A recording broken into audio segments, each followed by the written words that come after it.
Reading through the Revelation chapter 11. This is a perplexing chapter. There are many references to the Old Testament. Yet it was clear for those who were reading it for the first time back in John's day. The key point for chapter 11 is that the church can be a faithful witness through the hard times. You can be a faithful witness when the hard stuff comes. Matter of fact, when you're going through hard stuff in your life and you are handling it with God's help, you become a real witness to others around you. Let's look at chapter 11 of the Revelation, the two witnesses. Then I was given a measuring stick, and I was told, "Go and measure the temple of God and the altar, and count the number of worshipers. But do not measure the outer courtyard, for it has been turned over to the nations.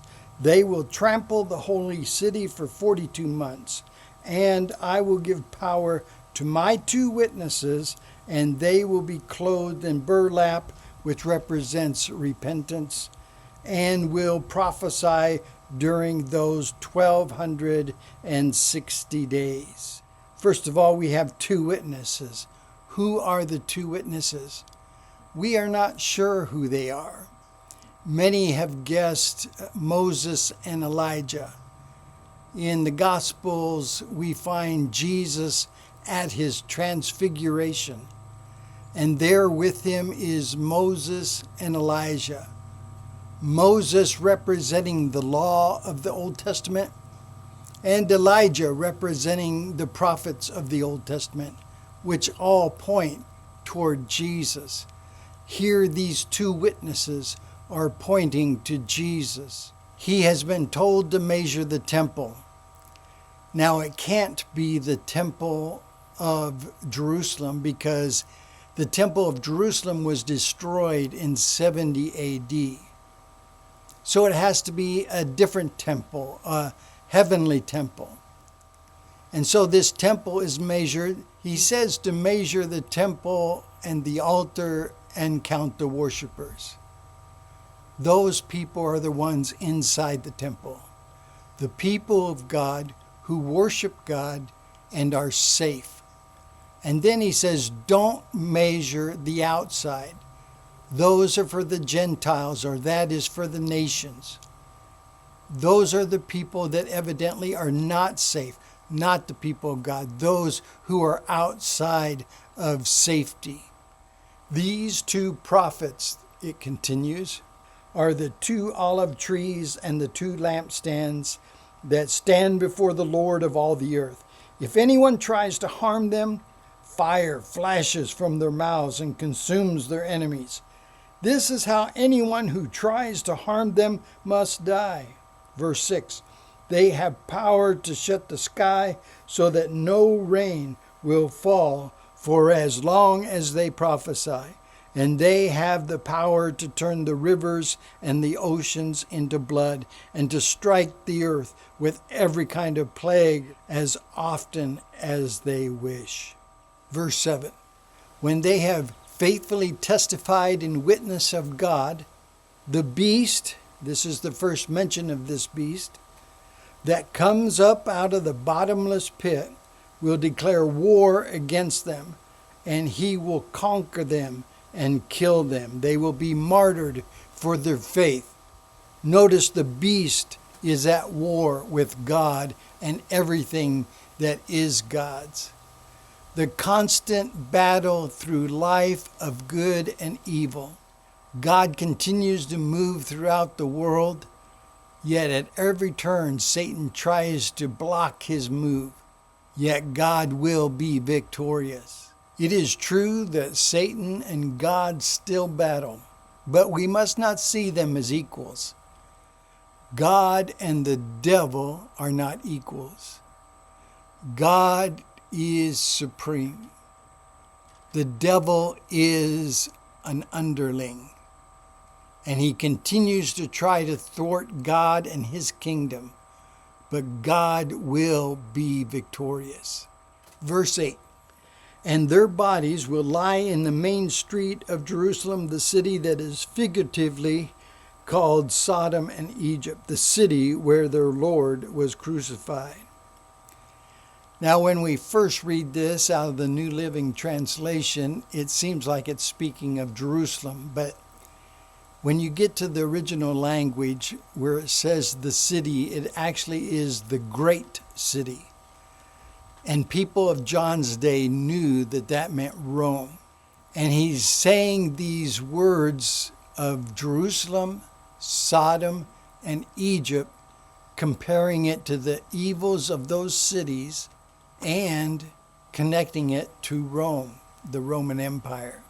So what would be the sin of Sodom? Of course, moral degradation. What would be the sin of Egypt? Slavery, bondage. What was the sin of Jerusalem?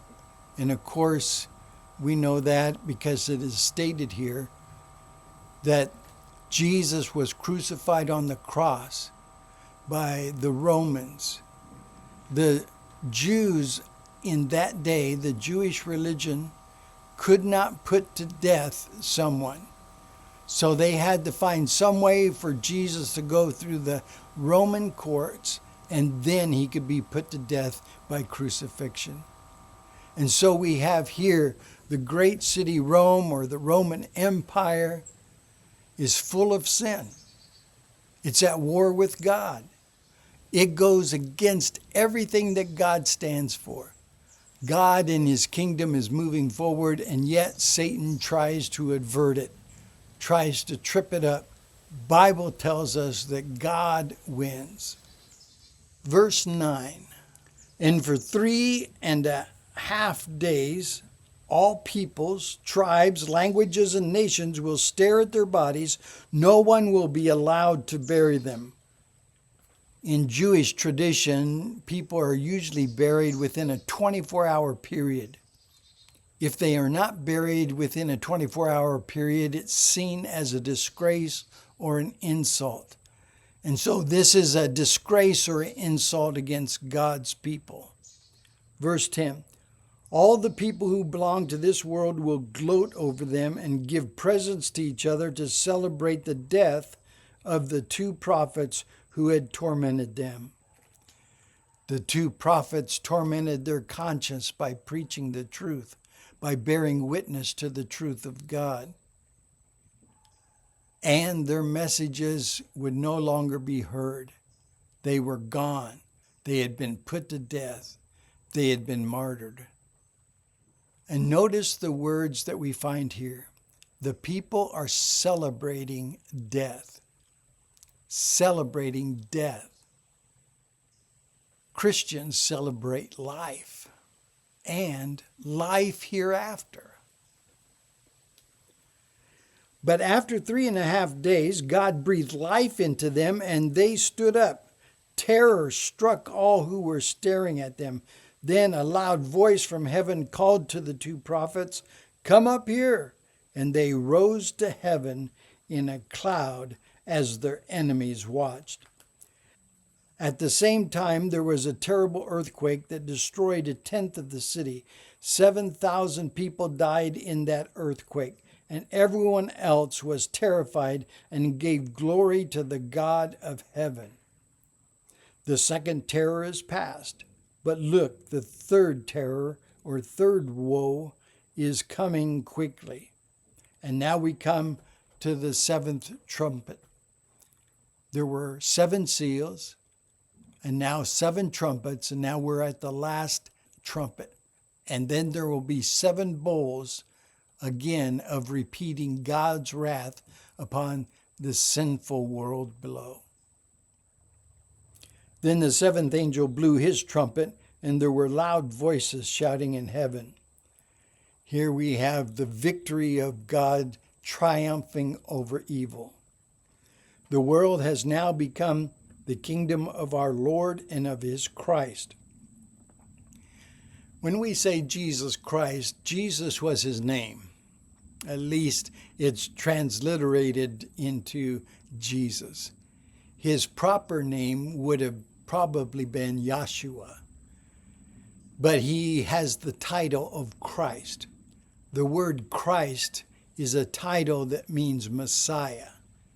In our language, we would probably bring it more equal to king or kingship. You see, the people of Israel were expecting a Messiah that would break them from the rule of the Roman Empire, and that he would take his proper position as ruler over the Jewish people. But Jesus came not as a political leader with power and position. No, Jesus came as a humble servant, a sacrificial lamb. Now, when we see him come in his second coming, he comes as Lord, as King, as God, as Judge. The world has now become the kingdom of our Lord and of his Christ, and he will reign forever and ever. The 24 elders sitting on their thrones before God fell with their faces to the ground and worshipped him. And they said in an outburst of praise, "We give thanks to you, Lord God the Almighty, and the one who is and who always was, for now you have assumed your great power and have begun to reign." He has begun to reign as the ultimate king, the Lord God and Judge of all mankind. The nations were filled with wrath, but now the time of your wrath has come. It is time to judge the dead and reward your servants, the prophets, as well as your holy people, and all who fear or reverence your name, from the least to the greatest.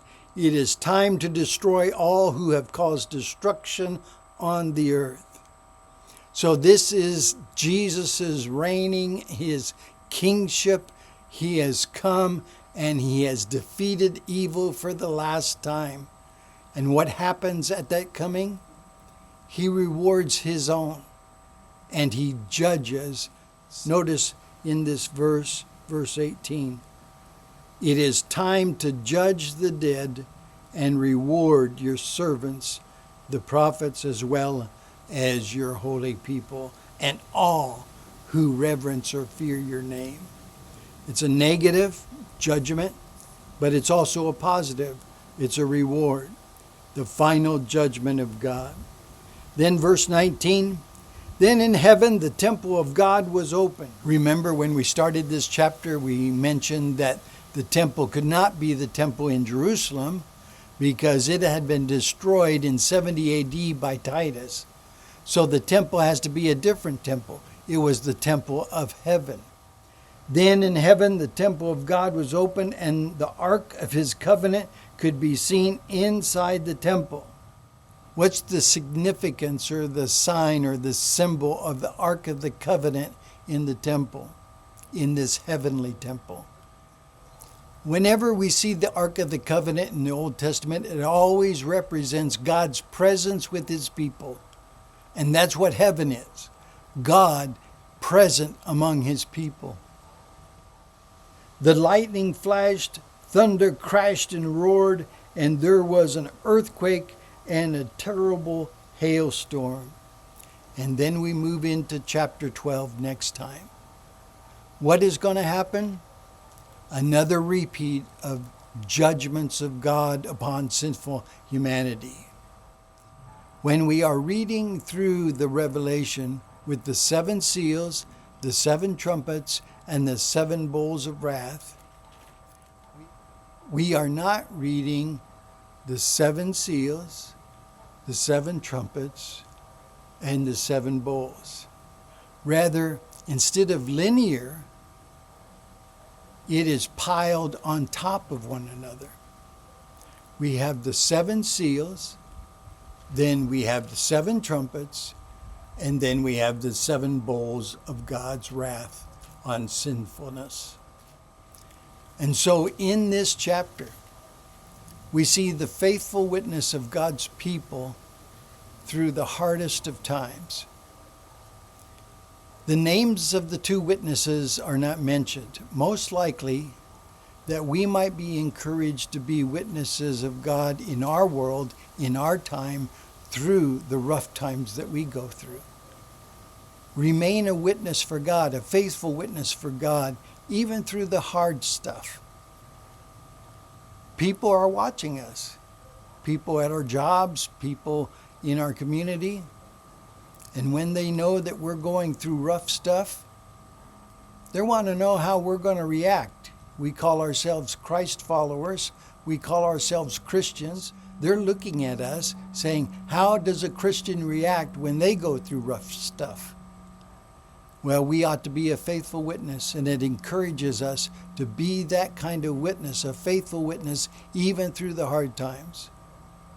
The church, through the ages, has been a faithful witness of the gospel of Christ through the roughest times of history. Be a witness for God where you are, in your corner of the world. We will pick up chapter 12 next time, but thank you for listening, and may God bless you and keep you.